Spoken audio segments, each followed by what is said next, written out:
The Honourable Ben Dawkins. Thank you, President. I'm talking about the workers' compensation bill before the House, of course. This is a bad bill. It's a terrible bill. I'll vote against it, and I ask others to consider doing the same. This is highlighted again by a blatant refusal on behalf of the government to take into account glaring problems with legislation, which have been exposed by the Honourable Nick Garun, as well as a bald-faced refusal to accept the submissions of industry experts, in this case the Australian Lawyers Alliance, and the Parliamentary Secretary's own union, the CFMEU, the union that put him in the role that he's in now. This bill, I was talking about the Parliamentary Secretary, Honourable Matthew Swinburne. Order, members. The Leader of the House on a point of order. So there are two things. It might be helpful to new members to understand what a third reading speech is about, so that might be helpful. But secondly, we do have standing orders about reflecting on members, and that's a breach of that standing order.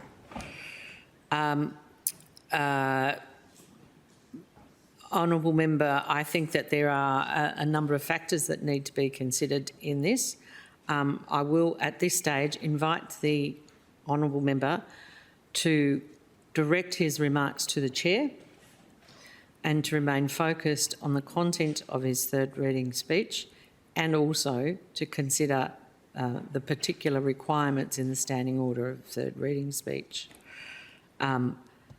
But at this stage, I'd like to hear more from the Honourable Member to continue to make that assessment. The Honourable Ben Dawkins.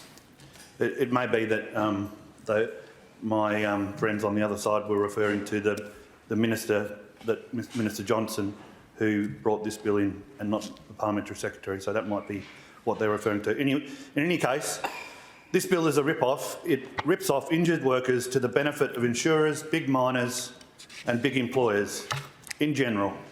It rips off workers in the building industry.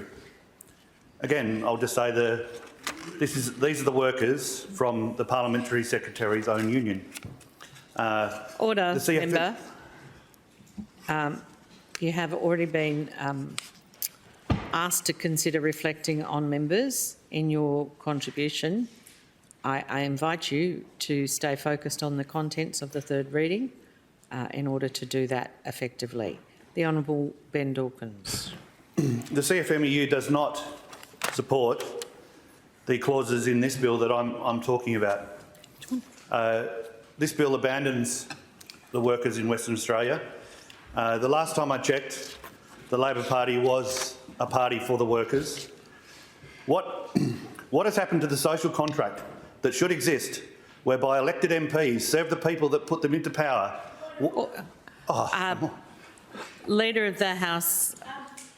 I think it would be helpful for the member to understand what a third reading speech is meant to do, which is address the bill as it has come through the committee process, not to reflect on his view of politics in the Labor Party or anywhere else. A third reading speech is quite specific. It's about summarising the bill as it's come through the committee stage and articulating why you do or do not want to support it.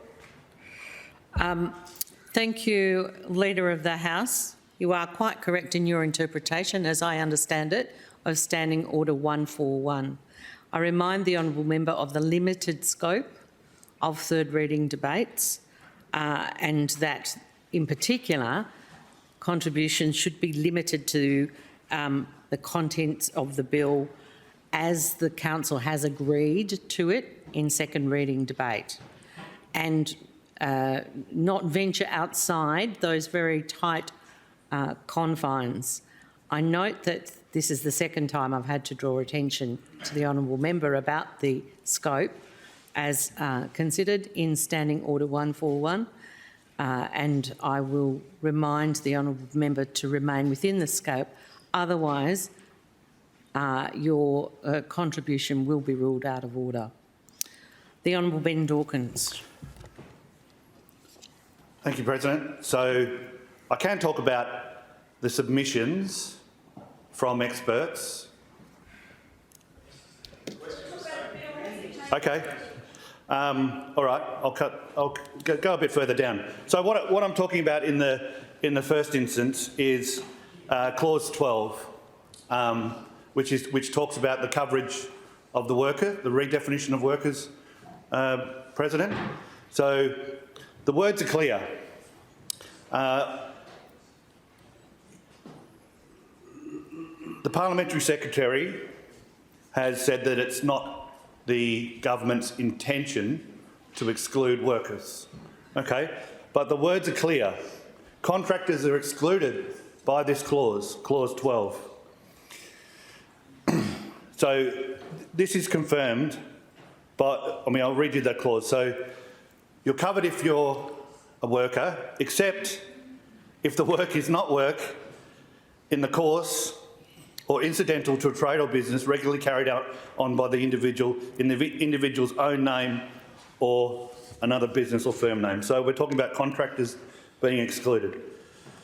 So I will remove some of my other commentary, President. So the Australian Lawyers Alliance says, and they've been part of the submissions to these proceedings, the older definition in clause 12 will create significant and unjustified disadvantage to injured persons in Western Australia. This is because it excludes a whole class of workers who are currently covered by the Act, broadly speaking, contractors. I don't need to say any more, President, but I will not be selling out the people and the workers and wave this bill through. I will not write a blank cheque to the government by trusting them to put something in the regulations to fix this problem. I have no control over the regulations. It is my duty to stop the bill, try to stop the bill in its tracks. I'm doing the government a favour because this bill is an embarrassment. Order. And will be proven. Order, member. Just remind you again of the scope. The point of this debate is not to re-prosecute the argument, but to talk about the clause or the bill as it has come through committee.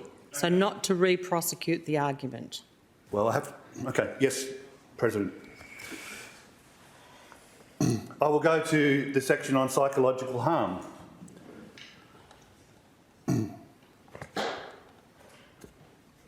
So I won't be, that is another reason for which I will not be supporting the bill, and I'll rely on what has been put before this House before, and it says that essentially by allowing, it expands the exclusion for what is called management or administrative action. So we're in a position now, President, where if the changes to this part of the Act go through, the boss will be able to say at the pub to his worker, lift your game, mate, informal administrative action, and that will then be an exclusion from that worker bringing a psychological harm claim. So what I would say about that is that it is again an unacceptable exclusionary provision for stress claims. And so I'm just summarising simply the clauses as you've asked me to, President, in relation to why I'll be voting against it. So in the era of mental health, it is unacceptable to exclude that number of claims by expanding that exclusionary clause. It's already overused by insurers to deny claims, as I have worked in the area, and insurers like to use that to deny claims, and they say, well, you were under performance management, so you can't bring a claim for psychological harm. I've also worked in human resources, and it happens there as well. But in any case, I really don't know why we're expanding that. It can only help the insurers and the employers. It doesn't help the workers. I'll go now to the part of this bill which actually removes common law settlements. Now, these are used currently for disadvantaged, injured people in my electorate and in all of your electorates to obtain compensation for an injury. This avenue, pathway towards settlements for compensation, is being removed. There is no, I mean, the CFMEU does not support this part either. And I would say, be mindful of what you've told me, and I'll have to go and read that part of the standing orders. But I would say that there is no basis for that, and it would appear, looking at the submissions that have been made in the final report from WorkCover, President, that there was no industry group other than WorkCover itself looking to create that, to knock that pathway on the head. So I would say that the drafting of this bill excludes a whole swathe of workers from coverage under workers' compensation. Whether that's rectified by regulations, I don't know. It takes away millions of dollars of potential compensation for those bullied at work, psychological harm, I've spoken about that section, and removes options for settlement for people needing money for their injuries, compensation. I don't know anywhere the basis for this comes from, and it can only assist the big end of town. Big employers, big miners, and generally big business. For a bill to go through this parliament that completely rips off the worker is entirely unacceptable from where I stand, and maybe that's because I've only taken my oath to the people of Western Australia recently. But I will not be supporting the bill, and I would ask others to consider these items as well.